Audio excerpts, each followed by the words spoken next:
Listo, comenzamos entonces con el microtaller de hoy. Bueno, buenos días. Voy a compartir pantalla.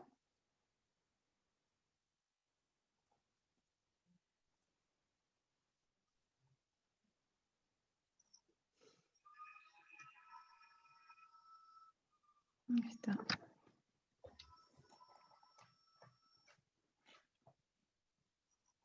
¿Ahí se ve?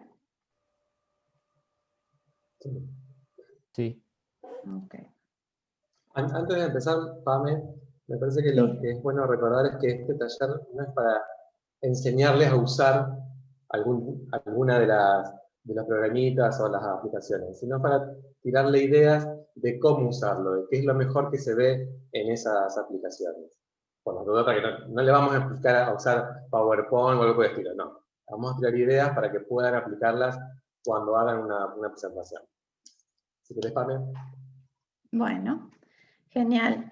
Bueno, como dijo el Loren, en el microtaller de hoy, vamos a dar algunas recomendaciones para poder pensar y diseñar una presentación. Para arrancar, podríamos preguntarnos qué hay que tener en cuenta para diseñar una presentación, cómo hacerla legible y captar la atención de los interlocutores, y qué pautas seguir para combinar esos textos e imágenes. Como primer punto importante, hay que tener bien en claro qué es lo que queremos comunicar. ¿Cuál va a ser el tema de nuestra presentación? ¿Qué conceptos queremos representar? ¿Cuál va a ser ese mensaje, esa idea? Entonces, tenemos que presentar un mensaje con claridad, ¿sí? Pensar en presentar ese mensaje con claridad, incluyendo los puntos más importantes. Pensar y preparar el contenido, trabajar en el resumen de esos mensajes, en la narrativa, en la historia que se quiere contar, y ofrecer el contexto necesario para que pueda ser entendido. ¿Esto qué quiere decir? Que tenemos que pensar si esa presentación va a ser virtual o va a ser presencial. De ser virtual, puede ser sincrónica por medio de una videoconferencia, o puede ser asincrónica, por ejemplo, si grabamos una clase, si grabamos esa presentación, y luego la subimos al aula. Retomando la idea o el curso anterior de Noelia, donde hablaba del guión.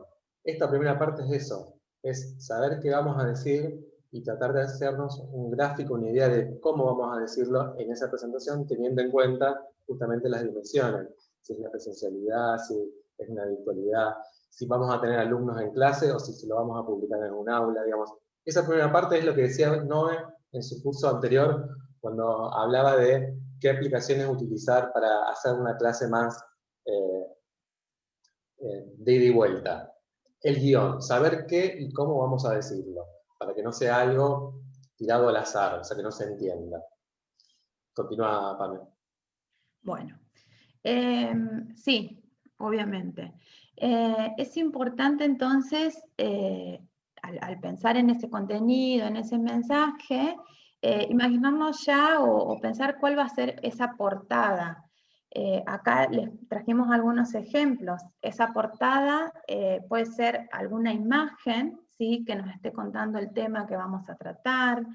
Una imagen fotográfica, puede ser la presentación del tema textualmente, puede ser la presentación de la cátedra o de los docentes, pero siempre es importante que se abra, ¿sí?, con algo interesante para que pueda, digamos, un disparador para que pueda enganchar a la audiencia. Pensar siempre que la presentación es la apoyatura de lo que se va desarrollando oralmente. La presentación y la oralidad van de la mano. Otro punto a tener en cuenta también es regular el tiempo de esa presentación. Es importante que no sea demasiado extensa, y esto obliga a que sea más concisa para poder captar esa atención del interlocutor. como dijimos antes, bueno, transmitir un mensaje, ese mensaje, pensarlo completo desde la narración, pero también hay que pensar cada diapositiva individualmente.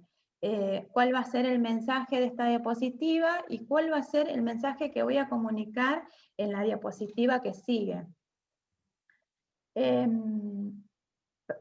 También tenemos que pensar en un cierre, ¿sí? Pensar en ese cierre, en un espacio para dar preguntas, pensar en un final interesante. La sorpresa siempre es una herramienta poderosa. Dejar lugar a preguntas o dejar algo así picando, o a lo mejor mostrar un video para reflexionar o una imagen que nos haga de cierre. Justamente, retomando la idea del guión, si comenzamos de una manera, le damos un sentido a la presentación, deberíamos terminarlo con algo que nos conecte desde el principio. Por eso la idea es de tener un inicio y un cierre.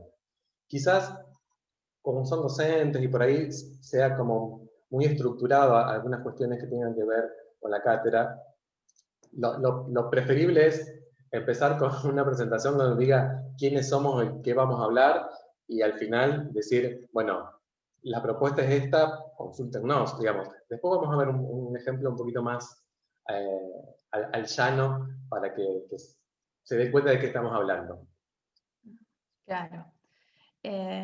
Y bueno, y una vez que ya tenemos preparado este guión, este contenido, pensamos en qué programa utilizar, y ahí, bueno, volvemos, sabiendo que la mayoría por ahí utilizan el PowerPoint, tienen que, a lo mejor ya los conocen, pero existen otros programas como Canva, Genially o las presentaciones en Google, que también trabajan con plantillas, ¿sí? Trabajan con plantillas al igual que PowerPoint, y estas plantillas son editables absolutamente y son adaptables a lo mejor a cualquier tema, y si no, se pueden editar, o sea, se puede editar el texto, se pueden editar las posiciones de la diapositiva, se puede editar la imagen, los fondos que tienen, todo es editable y están súper interesantes porque un poco ya también trabajan todo lo que vamos a abordar ahora a continuación, pero todo lo que son las jerarquías, las tipografías, cómo trabajar esos contrastes y demás.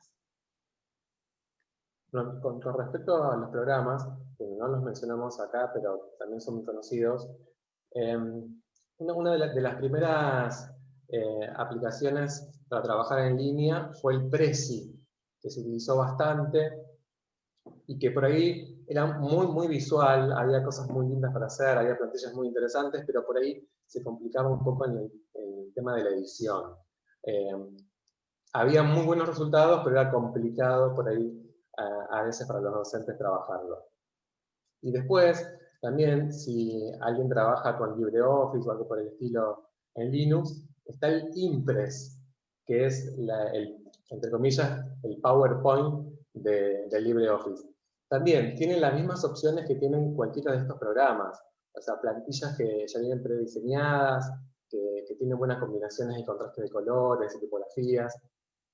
Así que, digamos, hay otras opciones que no las ponemos acá. Nombramos esta porque el PowerPoint es como la más conocida y las otras son como las nuevas opciones que están surgiendo. Yo ahora en el chat le voy a publicar unos tutoriales que tenemos de Canva y Genially en docencia virtual, publicada en la página del CDI. Bueno. Continuamos y entramos un poco ya en lo que sería el diseño en sí y en lo que desde nuestra disciplina podemos aportar, ¿sí? Como diseñadores, y pensar un poco en lo que sería esa jerarquía visual, el color, la tipografía y los detalles, que son los puntos a tener en cuenta para poder diseñar cada diapositiva. Cualquier tipo de diseño comienza con una jerarquía visual. ¿Qué es exactamente una jerarquía visual? Bueno, se refiere al orden de los elementos de una manera que implique y transmita importancia. es lo que influye en cómo se perciben, cómo se ven las cosas. La jerarquía visual ayuda a definir la estructura del diseño de la diapositiva. Una buena jerarquía visual asegura que los elementos correctos llamen la atención. Esta jerarquía visual se puede lograr, por ejemplo, usar colores contrastantes. Acá en estos ejemplos, ¿sí? Vemos cómo ciertos elementos resaltan sobre el resto. Si usamos un fondo blanco o gris claro, la tipografía va a tener que ser negra o gris oscuro o azul, como está en el ejemplo, ¿sí? En este ejemplo. Si usamos de fondo un color oscuro, al revés, vamos a tener que poner una tipografía blanca, una tipografía clara. Y si queremos poner el texto o esa tipografía sobre una fotografía que estamos usando de fondo, o si necesitamos poner texto sobre eso, es importante que se busque dentro de esa imagen algún lugar neutro, ¿sí? Y dentro de ese lugar poner la tipografía. Si, por ejemplo, como en este caso, al poner texto en blanco sobre esa imagen, no se va a notar. Por eso se optó por usar un plano de color semitransparente y poner ahí arriba la tipografía, porque lo importante es generar buena legibilidad.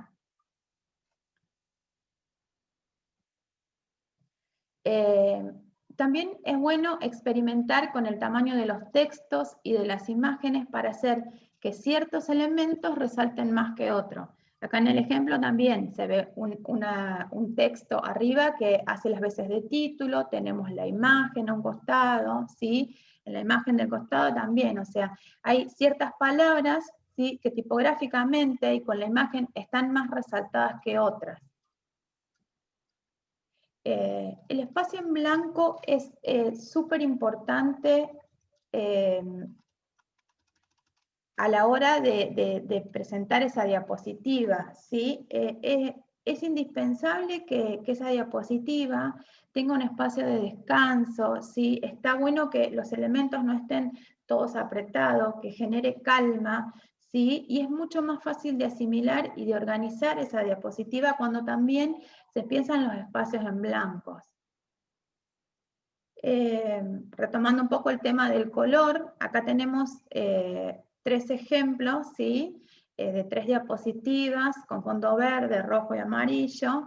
¿Y qué se utilizan? Se utilizan textos en blanco, en negro, apoyando esa elección de paleta cromática. Lo interesante, o digamos, lo recomendable por ahí, es que utilicen, o sea, de la paleta cromática, 1 o 2 colores a lo sumo, y trabajen con blancos, negros y grises como colores para reforzar, como los colores que vamos a utilizar para poner el texto, para poner los gráficos. Los colores de la presentación a veces también dependen del tema que se va a tratar, dependen del contexto, o sea, es elección también propia por ahí de cada docente. Lo importante es eso, o sea, sí se puede variar entre una y otra diapositiva los colores, pero en una diapositiva no es muy recomendable poner demasiados colores. Sí, en el tema de las colores, es importante que cuando nosotros veamos el total de la presentación, lo veamos uniforme. Digamos, podemos utilizar, por lo general recomendamos o le decimos, no utilicen muchos colores. Pero, por ejemplo, en estas diapositivas tenemos 3 colores diferentes. Si la totalidad de la presentación la vemos con todos colores diferentes, podemos decir, uy, usamos demasiados. Pero si nos damos cuenta que todos son en una misma gama, con el mismo sentido, con el mismo tono, se da cierta homogeneidad que nos permite trabajar con el color de otra manera. Diferente sería que tengamos una placa negra, una placa rojo sangre y un amarillo patito. Ahí sí, no trabajemos así, porque no tiene sentido darle tanto color en una sola presentación para un solo tema. Por eso, recomendamos no usen tantos colores. Ahora, si lo van a usar, úsenlo con un sentido y en una paleta que sea uniforme, que se vea prolija y homogénea en toda la presentación.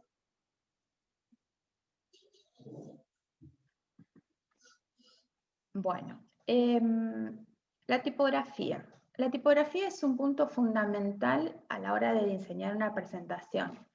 Es importante la elección de la tipografía. La fuente seleccionada debe ser clara y visible. Al igual que el tamaño, deberá ser lo suficientemente grande para que pueda ser leída, ¿sí? En el contexto que vaya a ser presentada, ya sea en una video, en una clase grabada o en la presencialidad, como hablamos anteriormente. Por eso, recomendamos ¿sí? la elección de fuentes tradicionales, que son a veces las mejores fuentes para usar en el diseño de una diapositiva. Las más legibles a la hora de pensar en una diapositiva, en una presentación, son las tipografías sin serif. ¿A qué nos referimos cuando decimos tipografía sin serif? Estamos hablando de esto, de los remates de cada signo, ¿sí?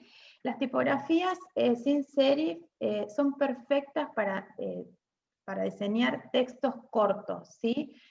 O textos cortos, o también cuando hablamos de títulos, ¿sí? Tipo títulos, carteles, están especialmente diseñadas para visualización en pantallas las tipografías sin serif, quedando legibles en tamaños pequeños para textos cortos y limpias para cuando elegimos ponerlas en un título.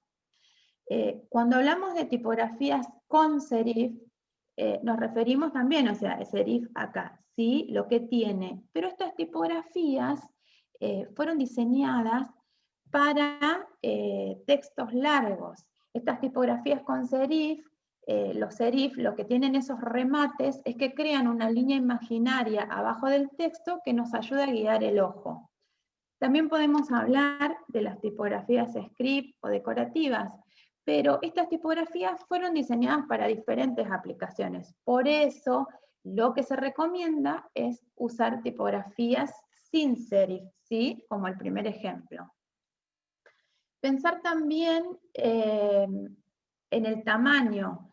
Lo recomendable es, por ejemplo, para un título, entre 30 y 40 puntos, y para un texto, más o menos 20 puntos, ¿sí? Y dentro de esa familia tipográfica, usar las variables.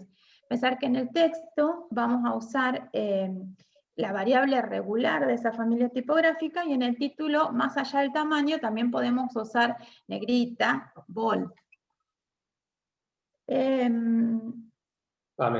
Una cosa importante con el uso de las tipografías. Si la vamos a usar en una aplicación o en un programa online, además de las preferibles que son las sans serif, las de palo seco, pero queremos darle algún detalle o algo, podemos utilizar alguna decorativa o algo por el estilo. No va a haber problema. ¿Por qué? Porque como trabajamos online, cuando vayamos a publicarla en un aula o abramos la presentación en alguna otra computadora, como es todo online, las tipografías las van a reconocer. Ahora bien, si trabajamos en un PowerPoint o en un archivo de LibreOffice, que lo trabajamos en nuestra máquina, hay que tener en cuenta que si vamos a llevar esa presentación a otra máquina, las tipografías tienen que ser lo más básico posible, porque cuando abramos la presentación en otra máquina, puede ser que esa máquina nueva no tenga la tipografía que hemos usado. Entonces se desconfigure la presentación. A veces no nos gusta usar L'Arial para todo, pero es la fuente que vamos a encontrar sí o sí en cualquier máquina de cualquier dispositivo. En cambio, si usamos una Garamond, que es una tipografía muy linda con serif, a lo mejor no todas las PC la tengan. Entonces corremos el riesgo que si llevamos la presentación fuera de nuestra máquina, no nos reconozca la tipografía. Así que hay que tener en cuenta eso. Ok. Bueno, otra cosa, entonces, en el chat vamos a compartir un par de webs donde pueden descargar fuentes. Recomendación. Si quieren entrar y ver, van a tener miles de fuentes diferentes, súper interesantes, algunas decorativas que son muy legibles. ¿Quieren bajar y probarlas? Jueguen con eso, está buenísimo. Pero siempre teniendo en cuenta lo mismo. Si la van a utilizar en una presentación que después van a trasladar, tengan cuidado, porque van a tener que llevarse la fuente para instalarla en la máquina en donde abran la presentación. Así que ojo con eso. Bueno, entonces, resumiendo un poco las recomendaciones en cuanto a la tipografía, usar la misma fuente en todas las diapositivas, ¿sí? La misma familia tipográfica. No utilizar más de 2 familias tipográficas por diapositiva, pensando en utilizar esas variables justamente, ¿sí? Tenemos las variables dentro de la familia tipográfica para no poner 45 fuentes en una diapositiva. Y definir también el tamaño de los títulos, subtítulos y textos que se van a resaltar. Algo más en qué pensar en cuanto a textos, no es muy útil escribir oraciones demasiado largas en las presentaciones. Es mucho mejor utilizar textos breves, tipos viñetas, ¿sí? Que es más seguro que el estudiante pueda leer eso, y no textos largos que, a ver, volviendo un poco a todo lo que explicamos, si ponemos textos demasiado largos en las diapositivas, tenemos que bajar el tamaño del cuerpo para que nos entre en la diapositiva, y son ilegibles, así que bueno, es súper recomendable entonces poner textos breves, tipo viñetas, resaltar textos, trabajar con esas jerarquías visuales dentro de la tipografía. Bueno, y por último, dentro de esos tips de diseño que les estamos recomendando, entran en juego los detalles.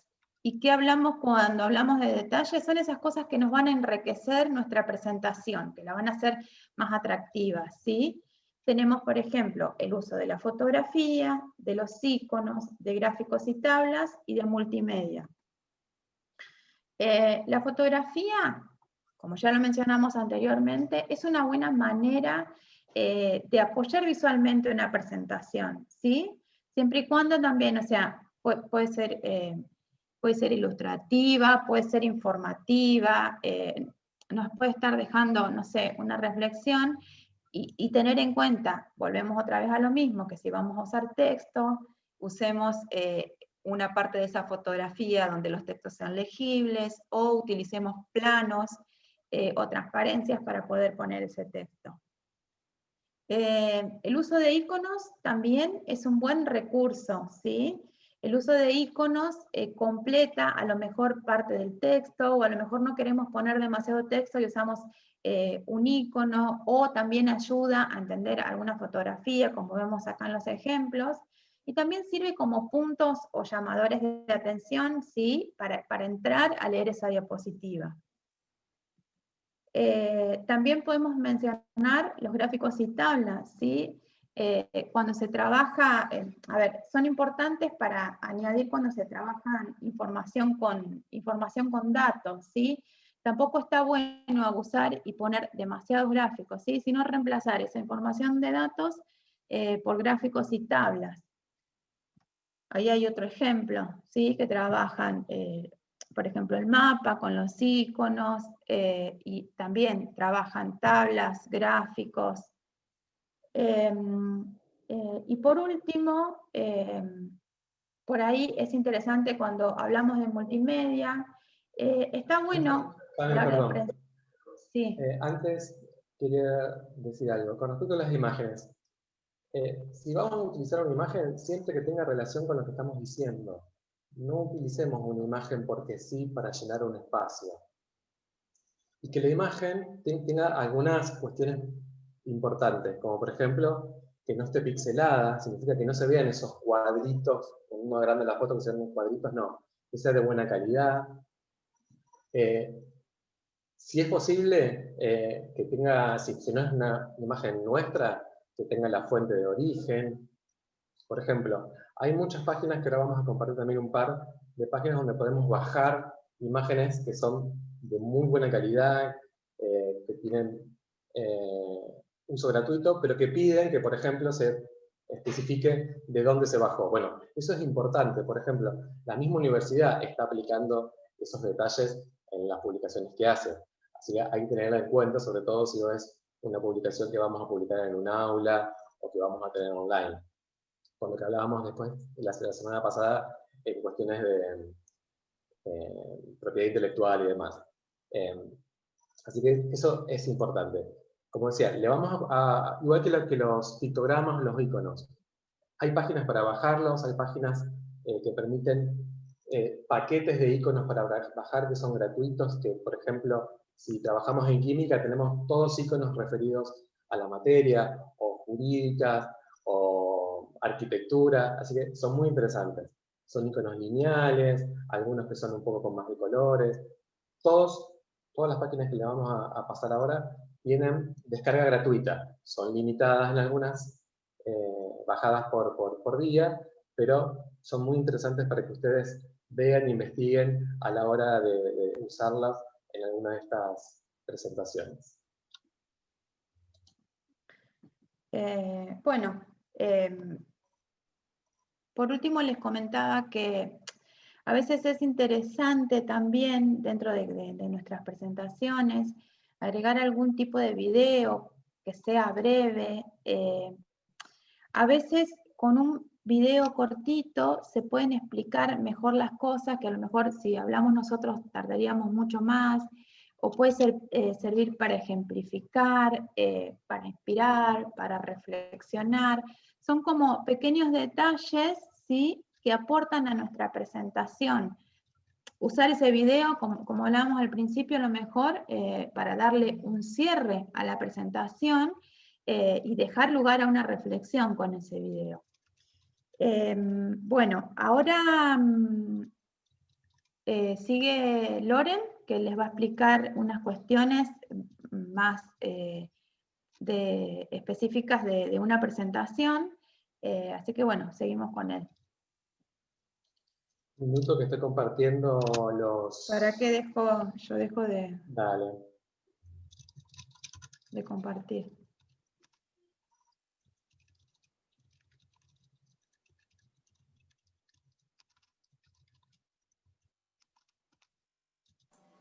Yo mientras tanto agrego que si alguien no alcanza a copiarse todos los enlaces y demás, me puede escribir después, yo les paso la transcripción del chat, mi correo es mfpushi, como mi apellido, que está acá abajo, @unl.edu.ar. Bueno, yo lo que ahora les voy a compartir es una suerte de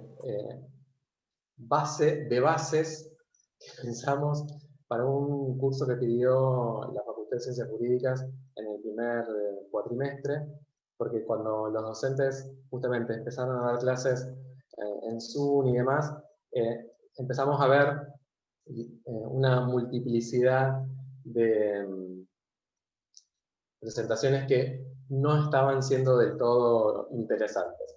Entonces, cuando le pidieron al CEDIP que diéramos unos talleres con respecto a manejo de Zoom y otras herramientas, pensamos una base muy genérica de PowerPoint, que es lo que más usaban los docentes, aunque queremos que empiecen a utilizar otros recursos, pero eran lo que más tenían a mano en el momento. Así que les voy a compartir esa... ¿Se ve? Sí, Loren. Sí, sí se ve bien. A ver si lo puedo compartir en pantalla completa. ¿Se ve bien? Sí. Bueno, la facultad nos había pedido que diéramos un taller sobre Zoom y cómo utilizarlo y cómo presentar algunas cuestiones en clase en vivo. Bueno, dentro de la propuesta fue justamente esta, una base de PowerPoint con cuestiones muy básicas para que tengan en cuenta de cómo presentar los temas y los programas que tenían preparados. Toda la presentación tiene una sola fuente tipográfica, que es la Calibri, que la pueden encontrar en su máquina, que viene por defecto, creo, en la mayoría de las PC. Quizás van a encontrar el tema del logo y algunas cuestiones de diseño que son específicas, porque lo hicimos específica para la facultad desde el área de diseño. Entonces, no le estamos diciendo a ustedes utilicen de esta manera el recurso porque es probable que no lo tengan, o sea, no sé quién puede tener el logo de la facultad y demás, pero bueno, eso es más libre, pero la idea es que vean la estructura, cómo se pueden utilizar las fuentes, cómo se pueden utilizar las imágenes, en una bajada llana para todos. La presentación, nombre de la materia o la unidad académica o la unidad temática que van a trabajar, y el título. Fíjense que estamos haciendo una diferenciación. Lo importante es de lo que vamos a hablar. Entonces, a tener en cuenta lo que decíamos antes sobre trabajar los tamaños de las tipografías. Esta es una placa base con un título principal y luego un cuerpo de texto en el mismo que hablaba Pamela, que es de 20. Fíjense que, si bien tiene varias líneas de texto, hay blanco tanto alrededor como abajo para generar una mancha tipográfica homogénea. No llenamos toda la diapositiva de texto. O sea, no es que le estamos diciendo escriban 2 líneas y ya está. Escriban, pero siempre tengan en cuenta que sea claro, legible, que tengan espacios en blanco para generar una idea de limpieza a la hora de presentar la placa. Este es otro modelo, son todas muy básicas modelos de placa para aplicar y que puedan intercambiar a la hora de hacer presentaciones. Fíjense que estamos hablando de un texto más grande, con menos líneas de texto, y le damos opciones de cómo por ejemplo, marcar relevancia con las variantes de las tipografías, el color, los tonos, y por ejemplo, le sumamos un detalle que son 2 líneas, arriba y abajo, como para enmarcar eso que estamos suponiendo que es de mayor importancia que las otras, porque es más grande y está centrado en el medio de la diapositiva. Otro ejemplo de diapositiva base, acá con ítems, también lo mismo. ¿Podemos utilizar ítems? Sí, podemos utilizar. No llenen 45 ítems en una misma diapo, se puede utilizar 3 o 4 y generar 2 o 3 quizás placas iguales, pero que sean legibles y claras. Este es otro ejemplo de ítem. Fíjense que está más compacto, pero igual, de la misma manera, tiene espacio, tiene blancos, para que sea claro, para que se entienda, para que no sature. Y también algo que es importante que no le dije al principio. Tiene toda la presentación 3 tonos, el color institucional, el negro y el gris, nada más. Los otros colores los vamos a utilizar en alguna imagen o en un cuadro si fuera necesario. Pero fíjense que hasta ahora podemos hacer algo claro, prolijo, y sin estar jugando con tantos colores. Esta también es una idea que le damos a los docentes, es que si van a tratar 2 o 3 temas importantes dentro de la misma presentación, usar una placa o un separador que demarque y quede claro que es un corte de lo que se venía hablando, dentro de la misma temática en líneas generales. En esto vamos a hablar de 2 temas distintos, absolutamente opuestos, porque para eso hacemos 2 presentaciones diferentes. Si no es hablar dentro de un mismo tema, con temáticas, de un mismo tema con cuestiones diferenciadas dentro de esa temática. También muy sencilla, muy clara, y el tema es poner de qué vamos a hablar, el título, el nombre, algo por el estilo, nada más. Ejemplo de cuando utilizamos una imagen, también una imagen clara, simple. Cambiamos el color del título para que no haga tanto contraste el color institucional con la imagen, entonces ponemos el título en negro y, si fuera necesario, el texto que le acompaña. Fíjense que también en el pie ponemos la fuente del origen, o sea, el propietario de la imagen, si fuera necesario, o alguna aclaración. Aquí también el tema de los gráficos. En este caso son 2 gráficos en blanco y negro, pero también repetimos el cambio del color del título para que no contraste si tenemos colores en los gráficos. Abajo, nuevamente, el tema de la fuente, de la propiedad intelectual de quien lo haya hecho. Pictogramas o iconos, igual. Fíjense que le damos ejemplo de usar 4, porque nos parece prolijo, pero hasta 6 se pueden utilizar sin que quede tan mal, y si fuera necesario utilizar más, no hay problema, pero siempre teniendo en cuenta estas cuestiones.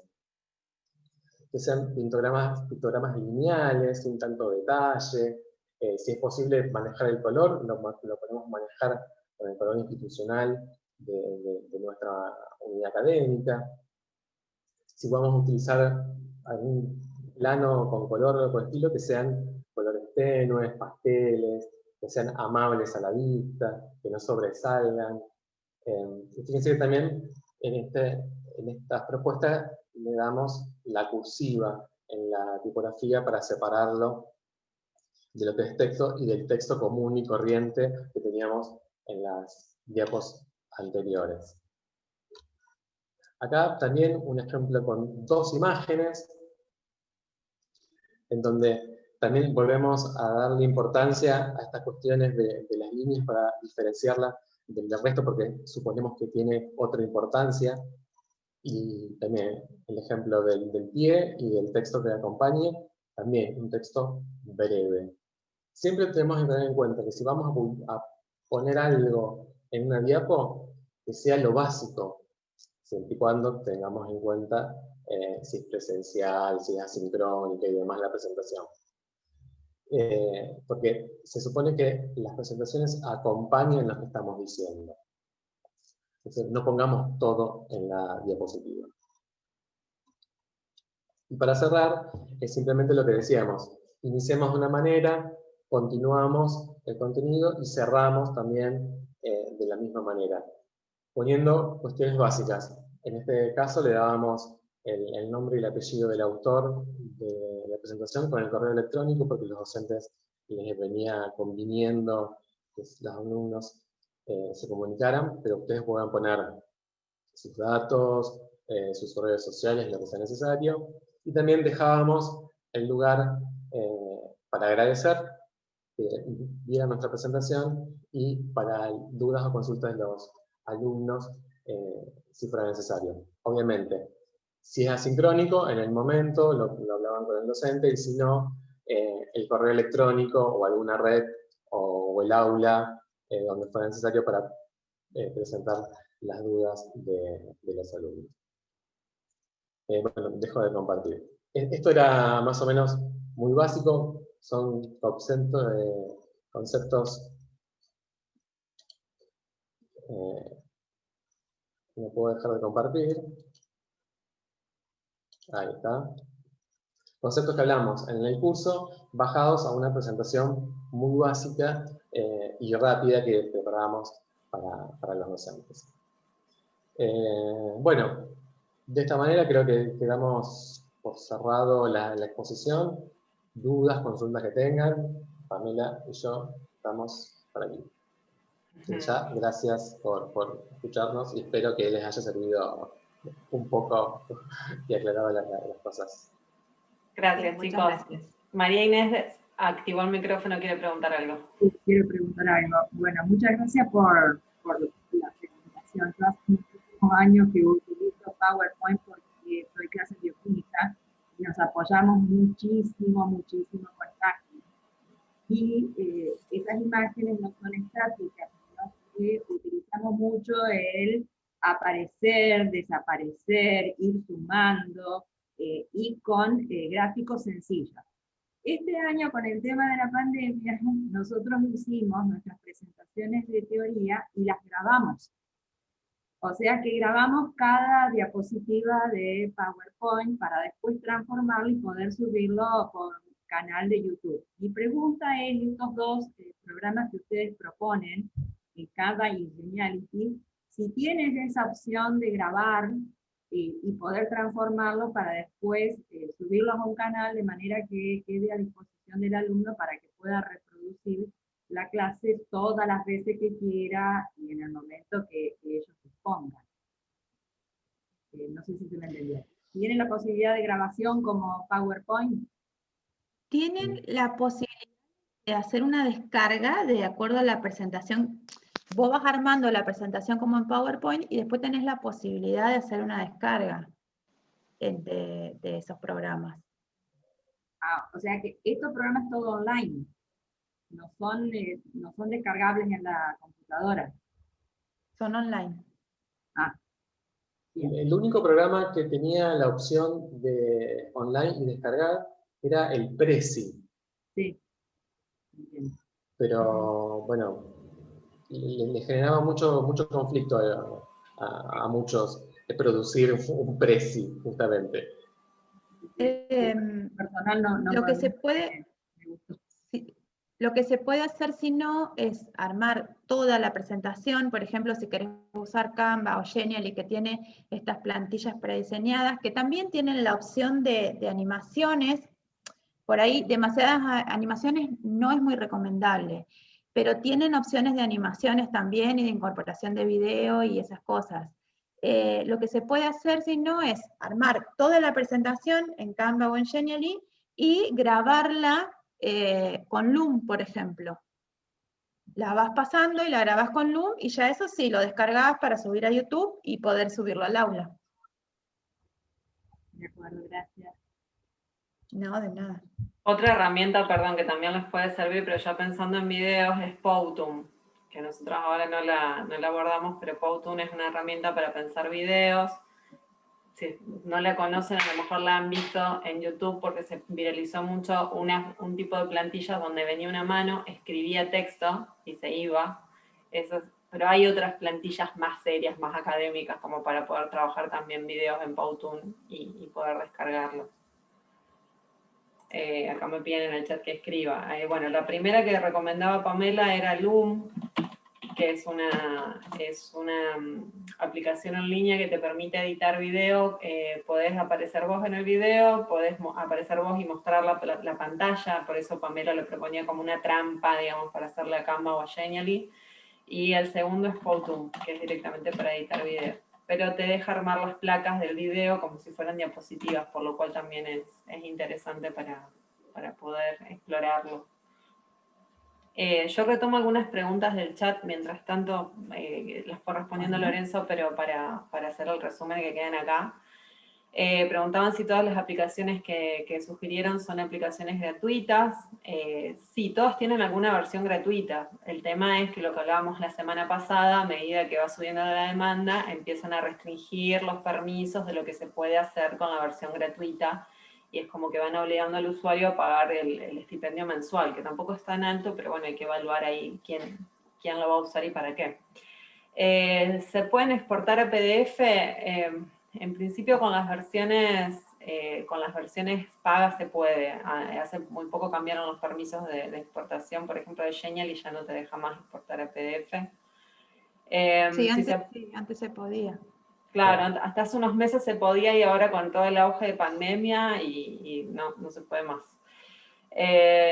Pero se puede guardar en tu perfil en línea, digamos, no es que se pierdan las cosas que uno hace. Y se preguntaban también si se pueden insertar en el aula. Sí, todos los elementos que uno genera a través de todas las aplicaciones que estamos manejando, todas las que nombramos, Loom, Powtoon, Canva, Genially, generan un código HTML o un enlace, un link, y de cualquiera de las dos maneras se puede o linkear desde el aula o embeber, incrustado, digamos, como una ventana. Nada, yo lo que quería retomar así como conclusión de todo lo que estuvieron hablando ustedes era pensar también la importancia que tiene a la hora de armar una presentación, pensar la macroestructura del texto, de lo que uno quiere decir de ese guión, integrando los elementos visuales, porque es eso lo que nos va a permitir determinar qué elementos necesito, qué jerarquías doy, cómo avanzo de pantalla. Es como que hay que tener la idea general al comienzo de todo. Por eso es lo mismo que charlaba Noelia en su taller anterior, tener la idea de guión, o sea, saber qué queremos decir para saber qué recursos vamos a utilizar. Muy básico, digamos. Vamos a utilizar una imagen para decir tal cosa. ¿Por qué? Bueno, eso lo tenemos que pensar antes, no en el momento que llegamos a hacer la diapositiva. Por eso la idea del guión que tanto remarcábamos antes y ahora. Digamos, Claro. es fundamental saber qué vamos a decir para saber cómo lo vamos a decir. Y el tema de los colores institucionales también hay que pensarlo, porque por ahí hay facultades que no tienen colores que contrasten bien con los fondos blancos, por ejemplo, que vos mostrabas hoy. Jurídicas contrasta bárbaro con blanco, pero estoy pensando en FADU o en FUC, que son colores como más vibrantes, y en ese caso, ¿qué recomiendan? Bueno, la DICOM, la Dirección de Comunicación Institucional de la Universidad, tiene una plantilla de recomendación que por ahora creo es de uso interno, tendríamos que consultar a ver si se puede sociabilizar, de cómo combinar el color institucional de cada una de las unidades académicas con tonos que ayuden a generar contraste. Pero bueno, lo principal es buscar algo que no lastime la vista, básicamente. Por ejemplo, el amarillo de FADU, que es un amarillo que tiene muy poco contraste con el blanco, si bien ahora han subido un par de tonos para que tenga un color más maíz, si se quiere, igual con el blanco tiene poco contraste. Por ahí es bueno utilizarlo no como texto, sino para usar bloques de fondo y el texto arriba. Entonces, ahí podemos jugar un poco con eso. O por ejemplo, tenemos fondo blanco, un bloque negro y utilizar el amarillo sobre el negro para generar contraste. Por supuesto que para algún título o algo muy pequeño, tampoco vamos a hacer una placa negra gigante con texto amarillo porque sería tampoco inmirable. Claro, aparte pensar también en las connotaciones de los colores. Negro y amarillo, estamos asociados a los taxis, a las abejas. Hay cuestiones que también hay que reponer, digamos. Tal cual, hay que tener cuidado básicamente cómo se combina. Una de las recomendaciones básicas sería que combinen el color institucional con poco contraste con algunos de los dos celestes que tiene la marca UNL. UNL hoy maneja dos tonos de Pantone para su marca. Uno que es un celeste más clásico, que lo pueden ver en creo que la mayoría de las publicaciones, y un celeste más tirando a verdoso en algunas cuestiones online y demás. Esos serían dos tonos que pueden combinar con aquellos colores que tengan poco contraste. Aparte, son dos colores institucionales, así que no habría problema con eso. Pero lo podemos pensar para el taller de verano, alguna paleta de colores que ayude a los contrastes en cada unidad académica. La idea es que la gente que se inscriba a escribir textos para la virtualidad se lleve su propia plantilla. Daniela, perdón, voy a interrumpir porque Daniela me pedía la palabra por privado. Quería decir algo con respecto a los logos de las unidades académicas. Sí, ¿qué tal? Yo también, además de docente, estoy en el área de comunicación de la Facultad de Ciencias, en la Facultad de Ciencias Agrarias, y justamente la DIRCOM a cada unidad académica le envió sus plantillas con los logos institucionales en las dos versiones. Haciendo alusión al ejemplo que vos mostrabas recién, sería el morado con letras blancas, y también está el otro que es blanco con letras moradas para contrastar sobre un fondo oscuro. Por ejemplo, cada dirección de comunicación que haya en cada institución tiene esos logos, incluso tiene el logo solo y el otro que es con el texto al lado, o sea que cada uno en su unidad académica lo puede solicitar al que hace la comunicación dentro de la institución. Nosotros generamos todo un circuito dentro de los docentes en el cual se los hemos facilitado, y es más, generamos también plantillas al estilo de las que vos estuviste mostrando. Las tuyas son más lindas, así que tomé algunas ideas, donde le sugerimos que ante una presentación lleven nuestra marca de la manera correcta, con el color correcto y la tipografía correcta. La tipografía que está usando la universidad ahora es la Lato, que no está, como vos decís, no es de uso tan masivo. Entonces, en ese caso, por ejemplo, para que quede la Lato o cualquier otra que nosotros bajemos desde la fuente y que no sea de uso masivo, una cosa que yo la resolví fue escribirla en una etiqueta, pero después capturarla como imagen, de manera tal que al llevarla en la presentación Claro. no se despiole cuando la reproduzco en otro ordenador. No sé si Sí. me entendés. La opción también es generar esas marcas institucionales en formato GIF. Claro, también. Algún programa de diseño, entonces se le manda al docente que lo solicite, ya la marca como debería ser, en la apuesta que necesite con el contraste ya demarcado. Aparte, más allá de que la universidad usa la Lato que utiliza, la tipografía de Lato que utiliza en las marcas institucionales, no es la que se puede bajar desde algún lugar gratuito, porque está trabajada.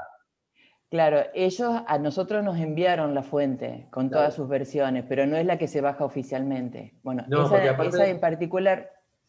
No. Sí, perdón. No, que en particular esa no la compartimos con los docentes porque genera todos estos problemas que al reproducir en otro ordenador o en otro programa se pierde la originalidad que tenía. Entonces, por eso, transformarlo, el texto en un GIF o en una captura con el capture que tiene el Windows, vos capturás esa imagen y la guardás y después la vas pegando en todas las placas de la presentación.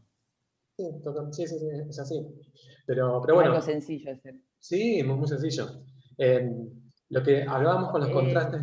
Sí. Sí, no, perdón. Y otra recomendación, porque el cambio de logos y de colores que tuvo la universidad fue a partir del centenario. Antes eran cuadrados y era otra tonalidad también que la han variado, la han hecho un poquito más linda la paleta, pero tener cuidado en eso, por ejemplo, solicitar en cada unidad académica el color que corresponde y el logo que corresponde, porque todavía se siguen usando los logos cuadrados. Seguimos viendo el cuadrado, el redondo, el efebo por ahí. Yo siempre miro en las tesis que todos ponen el efebo así en la carátula y no sé de dónde quedó de usar eso. No, eso ya no va más. Por eso, esas son recomendaciones que creo que hacia el interior de cada unidad académica, o vos que estás dedicado a esto también, a remarcar en cada unidad académica la importancia de la representación institucional a partir del logo y tipografía, o por lo menos el logo y colores correctos que nos representan.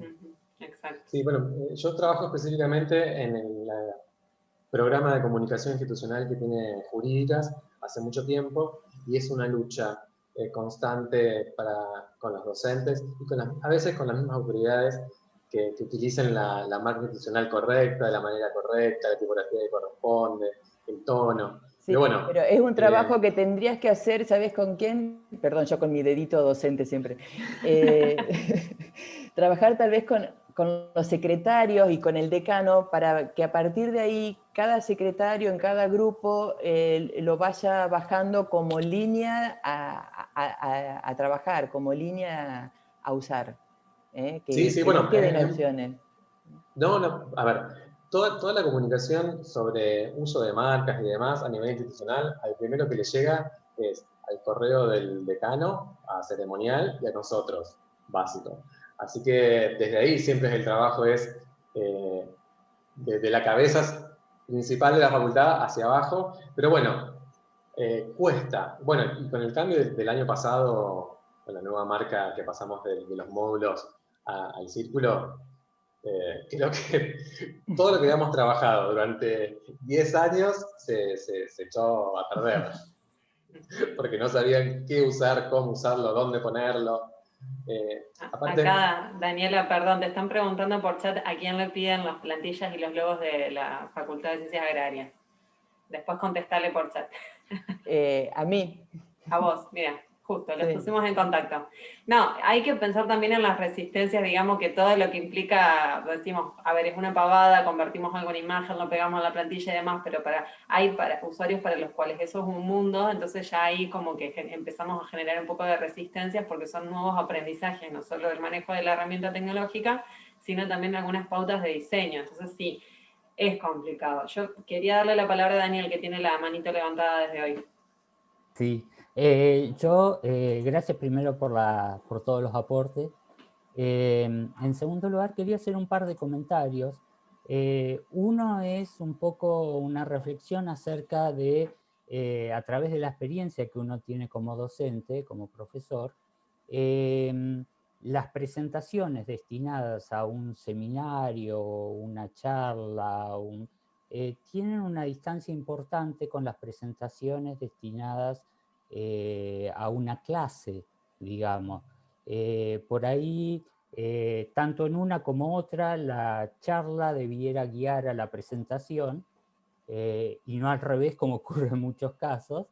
Pero en el caso de la clase es un recurso entre otros que tiene que manejar el docente, y me parece que esa es una reflexión que uno debiera hacerse al preparar una presentación, ya sea en Impress, como en PowerPoint o cualquiera de esas plataformas. La otra reflexión es no olvidar que a pesar de la virtualidad, quizás yo encuentro, por lo menos yo lo encuentro igual que muchos docentes, una de las herramientas más interesantes para dar clase es la pizarra. Lo fue y lo seguirá siendo por el ritmo que impone la pizarra. Ahora, el asunto es que hay recursos en la virtualidad para usar pizarra y usarla con escritura a mano alzada. Hay recursos muy básicos como usar una cámara web enfocada sobre una hoja en el escritorio, una hoja 4, con lo cual uno reproduce en forma muy precaria, muy primitiva, una pizarra. Pero hay otros que si uno tuviera una tableta digitalizadora se pueden usar muy bien con recursos que hay que son abiertos en la red, ya no gratuitos, o que uno no puede prever cómo se van a comportar sus políticas de licencias en el futuro, sino que hay recursos abiertos generados en varios países para usar pizarras electrónicas, lo que sí probablemente en ese caso demandan de que el docente tenga una tableta digitalizadora que en este momento no es tan inaccesible para poder escribir a mano alzada a él y reproducirlo eso. Ahí se eliminan todos los problemas de legibilidad de la pizarra, como ocurre en grandes auditorios y demás, y tiene muchos recursos. Entonces yo quería de alguna manera rescatar, porque para mí el uso de la pizarra en la docencia es algo que los estudiantes aprecian mucho, porque les impone un ritmo en la forma en que es transmitida la información que es más accesible de seguir para los estudiantes.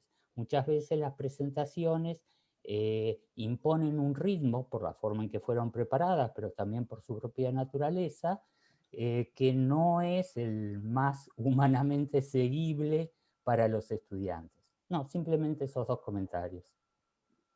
Gracias, Daniel. Sí, seguramente, a ver, nosotros como tecnologías prioritarias en el aula universitaria tenemos, por empezar, la oralidad y en segundo lugar el pizarrón. El pizarrón lo que te permite en el formato digital o analógico es anotar muchas cosas que vos por ahí no tenés establecidas en el guión, porque tienen que ver con esto de la interacción y de la espontaneidad que sucede, digamos, en las clases sincrónicas. Hay varias aplicaciones, nosotros en docencia virtual tenemos algunas pizarras colaborativas que están explicadas ahí. Noelia ahora está con problemas de micrófono, pero hay algunas, generalmente se llaman board. Hay muchas aplicaciones disponibles en línea, es la palabra pizarrón en inglés. Nosotros tenemos una por ahí, que es Paddle, que tiene... Sí, Paddle. Esa está en docencia virtual, que es el curso que recomendamos. Hay muchas aplicaciones, porque en realidad también para lo que se usan son para cuestiones diferentes. Yo por ahí, bueno, el tema del uso de pizarra se maneja mucho cuando uno tiene que hacer notaciones en química, en física, matemática. Es medio como inconcebible pensar en explicar esas cuestiones. Yo misma me imagino, no sé, explicando gramática teórica, análisis sintáctico y demás sin pizarrones es como un poco limitante, digamos, son también los hábitos que tenemos. Las presentaciones por ahí, del tipo que se referían los chicos acá en el microtaller, tienen que ver por ahí con apoyaturas a la oralidad, un poco más guionadas y un poco más ordenadas también para medirse en tiempos, ¿sí? Me parece que ordena mucho también ahí la presentación organizada en cuanto a pensar qué tiempo, que era un factor que habían determinado Pamela y Lorenzo al comienzo de su exposición, pensar el tiempo que necesito, que me va a llevar y cuáles son los recursos que voy a elegir para mostrar determinado tema. Eso por ahí puede ser. Suena por ahí la presentación, sí, un poco menos espontáneo, o a lo mejor un poco más difícil de salvar algunas cuestiones que puedan aparecer en la sincronía, porque por ahí alguna pregunta que surja por parte de los interlocutores puede no estar contemplada la respuesta en esta presentación, entonces tenés que recurrir a otras pantallas accesorias, digamos. Pero sí, son dos tipos de pantalla y para trabajar dos tipos de estrategia por ahí complementarias, no vamos a decir tan diferentes, pero es bueno rescatarlo. Y nos da la idea para un microtaller en vivo del año que viene, pantallas, para compartir con los estudiantes, pizarras. Yo hago una pregunta, que por ahí vienen entre tantas cosas se pasa. Si yo convierto la presentación, Lorenzo y Pamela, convierto mi presentación con la fuente que yo elegí y demás en PDF, incluso cuando me la lleve a otra máquina que no tenga la misma fuente, ¿se rompe la presentación? No En debería. principio no debería. Bien, o sea que PDF, si convierto mi PowerPoint en un PDF y había usado otras letras... Cuando convertís una presentación en PowerPoint o de LibreOffice a PDF, te toma la tipografía como imagen, así que en principio no debería suceder nada. Pero, en principio, todo puede pasar. Bueno, sí, no nos confiemos de la tecnología. ¿Vieron que se cayó No, Google? ¿Cuándo fue que se cayó Google? ¿Ayer? ¿Antes de ayer? Antes de ayer, sí. Fue un desastre. Estábamos todos esperando ahí para acceder a los documentos de Drive, poder mandar correos. La vida No había en nada. Google. Bien. Acá dice Daniel que para convertir a PDF hay opciones de guardar la tipografía con el PDF. Sí, tal cual. Bien, sí. Sí. Yo pregunté para que quede respondido y quede el registro acá. No sé, ahí por ahí Paola, Juliana, Alejandro, María Inés, no sé, Lorena, si alguien tiene alguna pregunta. Al resto no están compartiendo cámara, estamos todos con conexiones inestables. Silvia, no sé si tenés alguna pregunta.